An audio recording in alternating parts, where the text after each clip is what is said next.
തമിഴ് മക്കളെ വണക്കം, മലയാളി മക്കളെ നമസ്കാരം. അപ്പം നിങ്ങൾ പറഞ്ഞ പോലെ 5 രൂപയുടെ ഗിഫ്റ്റ് ബോക്സ് വീഡിയോയുടെ വ്ളോഗുമായിട്ട് ഞാൻ വന്നേക്കുവാണ്. നമ്മൾ ആ കടയിൽ നിന്ന് മേടിച്ചു. അപ്പോൾ ഞാൻ ആ ചേട്ടനോട് പറഞ്ഞു, ഇപ്പോൾ ഒത്തിരി പേര് ആ ചേട്ടൻ്റെ ഫാൻസ് ഉണ്ട്, ഒത്തിരി പേര് ഷോർട്ട് വീഡിയോ ഇടുമ്പോൾ ആ ചേട്ടനെ അന്വേഷിക്കുന്നുണ്ടെന്നൊക്കെ പറഞ്ഞിട്ടുണ്ട്. ഒരു ഹായ് പറ, ചേട്ടന് കുറേ ഫാൻസ് ഉണ്ട്. പേരെന്താ? ചന്ദ്രൻ. ഇപ്പോൾ ആ ചേട്ടൻ്റെ കടയാണ് ഇത്. അപ്പോൾ ഇവിടെ നിന്നാണ് നമുക്ക് ഗിഫ്റ്റ് ബോക്സ് ഒക്കെ കിട്ടുന്നത്. അങ്ങനെ ഞാനും ജെൻസി ടീച്ചറും കൂടിയിട്ട് ഇത് ഓപ്പൺ ചെയ്യാൻ വേണ്ടിയിട്ട് ഒരു പ്രകൃതി രമണീയമായ സ്ഥലം അന്വേഷിച്ച് സൂര്യനെല്ലിയിലൂടെ നടക്കുകയാണ് കേട്ടോ. എവിടെയും പ്രകൃതി രമണീയത തന്നെയാണ്. അങ്ങനെ നമ്മൾ ഇടയ്ക്കൊക്കെ വരാറുള്ള നമ്മുടെ വെള്ളച്ചാട്ടത്തിൻ്റെ അടുത്ത് വന്നിരുന്നിട്ടാണ് ഇത് അൺബോക്സ് ചെയ്യാൻ വേണ്ടിയിട്ട് പോകുന്നത്. വെള്ളച്ചാട്ടത്തിൻ്റെ സൗണ്ട് കാരണം ഞാൻ പറയുന്നതൊന്നും തന്നെ കേൾക്കാൻ പറ്റില്ലാത്തതുകൊണ്ടാണ് നമ്മളിന്ന് വോയിസ് ഓവർ ചെയ്യുന്നത്. ഞാൻ എന്തായി പറയുന്നത്? ക്യൂരിയോസിറ്റി കാരണം എല്ലാവരും വീഡിയോ ഓടിച്ചു വിടുവാണെന്ന് എനിക്കറിയാം. ഓടിച്ചു വിടാതെ അങ്ങനെ തന്നെ ഇരുന്ന് കാണണം കേട്ടോ. അപ്പോൾ അതേ എനിക്ക് ഒത്തിരി ക്യൂരിയോസിറ്റി ഉണ്ട്. അപ്പം ഞാനിങ്ങനെ പിടിച്ച് തള്ളി വലിച്ച് പൊട്ടിച്ച് വലിച്ച് ഇതൊക്കെ തുറക്കുന്നുണ്ട്, എങ്ങനെയൊക്കെയോ തുറക്കുന്നുണ്ട്. കണ്ടോ, എൻ്റെ മുഖത്ത് ആ എക്സ്പ്രഷൻ കണ്ടാൽ തന്നെ അറിയാം. അങ്ങനെ നമ്മൾ ആദ്യത്തത് കിളിങ്ങുന്നുണ്ടെന്ന് പറഞ്ഞിട്ട് ആദ്യത്തെ ഗിഫ്റ്റ് ബോക്സ് എടുത്തിട്ട് അത് തുറക്കാൻ വേണ്ടി പോവാണ്. ഇങ്ങനെ ഒരു ഗിഫ്റ്റ് തുറക്കുമ്പോൾ കുറച്ച് മര്യാദയൊക്കെ പാലിക്കേണ്ടേ, അതൊന്നും ഞാൻ പാലിക്കാതെ വലിച്ച് പറിച്ചെടുക്കുവാണ്. കാരണം ആകാംക്ഷ തന്നെ കാരണം. അങ്ങനെ തുറന്നു. അപ്പോൾ ഞാൻ ഒട്ടും പ്രതീക്ഷിച്ചില്ല, വിസിൽ പ്രതീക്ഷിച്ച എനിക്ക് കിട്ടിയത് നോക്കിക്കേ എന്താണെന്ന്. ഡൈനോസർ. നോക്കിക്കേ ഡൈനോസറിനെ. അപ്പോൾ എൻ്റെ ഉള്ളിലെ ഉറങ്ങിക്കിടന്ന കുട്ടി വീണ്ടും ഉണർന്നുകൊണ്ട് എനിക്കങ്ങോട്ട് ഇഷ്ടപ്പെട്ടു പോയിട്ടോ എന്താണെങ്കിലും. അപ്പം അത് കൊള്ളാലേ എന്നാണ് ഞാൻ അവിടെ ഇരുന്ന് പറയുന്നത്. അതിനുശേഷം നമ്മൾ അടുത്ത തുറക്കാൻ പോവാം. മൊത്തവും ഒരു എത്ര ഉണ്ട്, 20 എണ്ണം ഉണ്ട് കേട്ടോ. അപ്പോൾ ബാക്കി നമ്മൾ സന്ധ്യ ആവുന്നതിന് മുമ്പ് തുറക്കാൻ വേണ്ടിയിട്ടുള്ള എൻ്റെ വെപ്രാളാണ് കാണുന്നത്. അങ്ങനെ വലിച്ചിട്ടാണ് ഞാനിങ്ങനെ പൊട്ടിച്ചെടുത്തിട്ടുണ്ട്. അപ്പോൾ വീണ്ടും വേറെ സാധനമാണെന്നാണ് ഞാൻ പറഞ്ഞുകൊണ്ടിരിക്കുന്നത്. അങ്ങനെ ആ വേറെ സാധനം എന്താണെന്നല്ലേ നോക്കിക്കും. എനിക്ക് റോക്കറ്റൊക്കെ ആയിട്ടാണ് തോന്നിയത് ആദ്യം. പിന്നെ ഊതിയപ്പോൾ സൗണ്ട് ഇല്ല.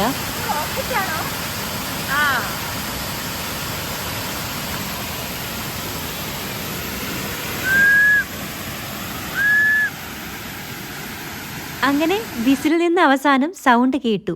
ആ ഒരു സന്തോഷത്തിൽ അടുത്ത ഞാൻ തുറക്കാൻ പോവാണ്. അപ്പോൾ മൂന്നാമത്തതായിട്ടേ ഉള്ളൂ കേട്ടോ. അങ്ങനെ അതും ഞാൻ വീണ്ടും വലിച്ച് തുറന്ന്. എന്തിനാ ഇത്ര ലാഗാക്കണേന്ന് ചിലരിപ്പോൾ എന്നെ കമൻറ്റ് ചെയ്യാനുള്ള സാധ്യതയുണ്ട്. പക്ഷേ അതങ്ങോട്ട് കിടക്കട്ടെ, അതിൽ അപ്പോഴല്ലേ ഒരു രസമുള്ളൂ.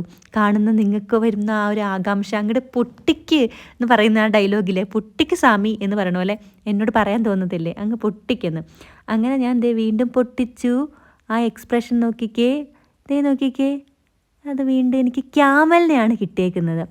അയ്യോ, ഇത് മലയാളം ഒട്ടകത്തിന് തമിഴ് എനിക്ക് അറിയത്തില്ല. അങ്ങനെ ഒട്ടകത്തെ കിട്ടിയിട്ടുണ്ട്.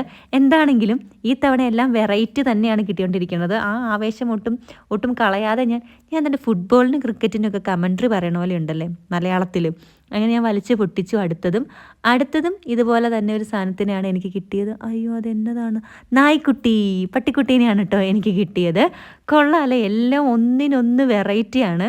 ഇനിയും ബാക്കി എന്തൂരം പൊട്ടിക്കാനുള്ള 10-15 എണ്ണം കൂടെ ഇനിയും പൊട്ടിക്കാനില്ലേ. അപ്പോൾ വെള്ളച്ചാട്ടത്തിനോട് ബൈ പറഞ്ഞ് ബാക്കി പൊട്ടിക്കാൻ നമുക്ക് വേറെ സ്ഥലത്ത് പോയി.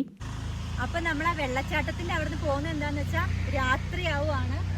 എല്ലാ ആനയൊക്കെ വന്നാൽ ഗിഫ്റ്റും കാണൂല, എന്നെയും കാണൂല. അപ്പോൾ നമുക്ക് വേറെ എവിടെയെങ്കിലുമൊക്കെ പോയിട്ട് ബാക്കി ഗിഫ്റ്റ് തുറക്കാം. അപ്പോൾ വായോ. എപ്പോൾ വീഡിയോ ഇട്ടാലും നിങ്ങൾ പറയും സ്കൂളിലെ പിള്ളേർക്ക് കൊടുത്തൂടെ എന്ന്. അപ്പോൾ ഇന്ന് നമ്മൾ നടന്നു വന്നപ്പോൾ കുറേ പിള്ളേരെ കണ്ടു.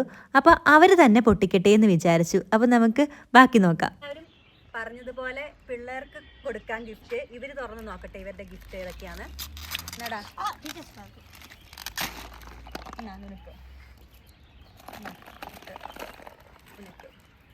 എൻ്റെ പാപ്പ അവിടെ ഉണ്ട്. പാപ്പാവർക്ക് തരട്ടെ. തുറന്ന് ആദ്യം നമുക്ക് ഭാർഗവയെ കൊണ്ട് ഉറപ്പിക്കാം. എന്തായിരിക്കും ഇവിടെ? എന്തേലും നിങ്ങൾ മേടിച്ചിട്ടുണ്ടോ? ഉണ്ട്. എന്നത് കിടച്ചു, വിസിൽ കിടച്ചു. അപ്പൊ നോക്കാം വിസിൽ. ആദ്യം തുറന്ന് ഇവനാണ്. അല്ല, അവിടെയാണോ? എന്താ കിട്ടിയേ? ഇവിടെ നോക്കിയേ. അതെന്താ കിട്ടിയേ? നായ്ക്കുട്ടി. നിനക്ക് എന്നെ കിടച്ചടാ? വിസിൽ അടിച്ചടാ, നോക്കട്ടെ.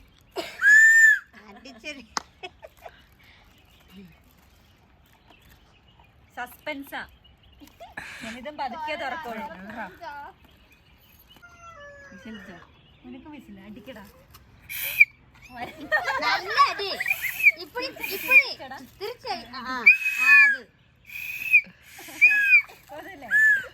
ഇനി ബാക്കി നമുക്ക് വേറെ എവിടെയെങ്കിലും പോയിട്ട് തുറക്കാം. അപ്പോൾ അവിടെ നമ്മൾ വേറൊരു കുട്ടീനെയും കണ്ടു, ആൾക്കും കൊടുത്തു ഒരു ഗിഫ്റ്റ്. പിന്നെ അവിടെ നിന്ന് നമ്മൾ പൊട്ടിച്ചതൊക്കെ പറക്കിയെടുക്കണമല്ലോ, അങ്ങനെ അതൊക്കെ പറക്കിയെടുത്തുകൊണ്ടിരിക്കുകയാണ്. അപ്പോൾ ഭാർഗവിയുടെ കുട്ടിയുടെ അമ്മൂമ്മയായിരുന്നു അവിടെ കൂടെ ഉണ്ടായിരുന്നു. നമ്മൾ അനുവാദമൊക്കെ ചോദിച്ച് പിള്ളേരെ വീഡിയോ ഒക്കെ എടുക്കണേ പ്രശ്നമുണ്ടോ എന്ന്. അപ്പോൾ അവർക്കൊക്കെ ഭയങ്കര സന്തോഷം, എടുത്തില്ലെങ്കിലാണ് അവർക്ക് സങ്കടം. അങ്ങനെ നമ്മൾ കുറച്ച് നേരം അവിടേക്ക് ഇരുന്ന് വർത്താനം പറയുകയാണ്. ഇനിയും നമുക്ക് ഗിഫ്റ്റ് ബോക്സ് തുറക്കാനുണ്ട്. അപ്പോൾ അത് നമുക്ക് വേറെ സ്ഥലത്ത് പോയിരുന്ന് തുറന്നാലോ? അപ്പോൾ ദേ കുട്ടികൾ ഒരുപാട് ഹാപ്പി ആയിട്ടോ. അപ്പോൾ ഇതുപോലത്തെ ഗിഫ്റ്റ് ബോക്സ് കിട്ടേണ്ടവരുടെ കയ്യിൽ കിട്ടുമ്പോഴായിരിക്കാം അതിന് ഒരു എന്താ പറയുക, ഒരു രസം ഉണ്ടാവുക. ബൈ. അവരിതങ്ങനെ വിസിലടിച്ച് കളിച്ചുകൊണ്ടേ ഇരുന്നു കേട്ടോ. അപ്പം നമ്മൾ വീട്ടിലെത്തിയിട്ടുണ്ട്. ഇനി ഒരു 12 ഗിഫ്റ്റ് ബോക്സും കൂടെ ബാക്കിയുണ്ട്.